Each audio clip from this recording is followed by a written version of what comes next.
question that every business owner has to ask themselves at some point when they want to get to the next level is their why.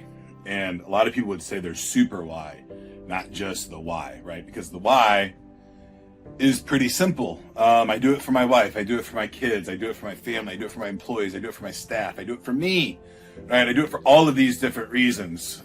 But when coming up with my super why I do what I do, other than, and not so much why I do what I do, why I constantly push to try and, get better and make this multiple streams of income and an income that can outlive my family. I come from pretty humble beginnings. My mother was homeless up until a couple weeks before I was born. I grew up in the back of bars and low-income housing and all of those things. So I grew up in a drug-riddled, violent place, at least for the first 10 years of my life. My adoption went through and some other things happened, and things started getting better. at 13, I stopped being a victim in life and I started really owning myself. And then I go through all that. So I'm not unfamiliar with violent situations, even though I haven't been around them in a very, very long time.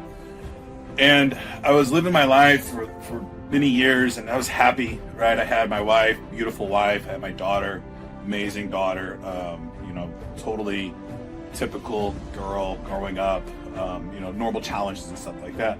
And then we had our son, Joe. He's 10 now. And I would say for the first 5 years of his life, I was just kind of lost. I didn't know really what to do with Joe or what my role was or any of those things, because Joe's nonverbal autistic, and it's probably one of my biggest fears to have a handicapped son. And now I don't know that he's not handicapped. I think he's just differently enabled. But and I like to travel a lot. So I think probably a couple years ago when I was traveling, one of the things that I love doing when I travel is I like to just walk in big cities. So I live in the suburbs. There's not a whole lot to do in the middle of the night.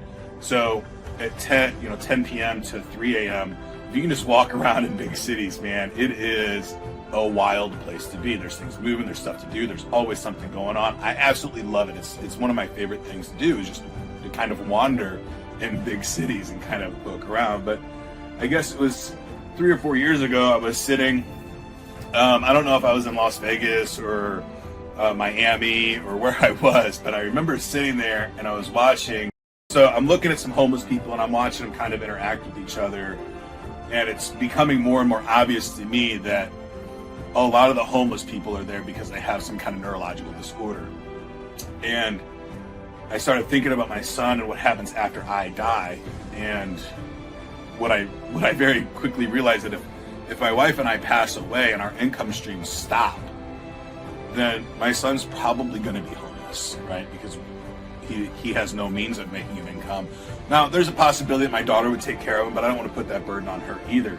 So I made the decision that I had to make one of two things. Either I needed to make enough capital that he couldn't outlive it, or I needed to make enough streams of income that would continue to provide revenue for him throughout his life. And then from there, I don't even know what the next steps are, right? Do we create foundations for other kids in his situation or what? But right now, all I knew that I need to do, that I have to do, my obligation to my son is to make a revenue stream or capital investment that he cannot outlive, because although I think he would very much enjoy being homeless and kind of just running around and all those things, I just can't get out of my mind when I was a kid and the violence that I saw, that I know that if he moved to the streets, that he would be subject to that violence, because he doesn't have really, really good ways to defend himself in those case scenarios, and he doesn't talk, so he can't even communicate, if he is victimized. So it's a huge worry of mine. It's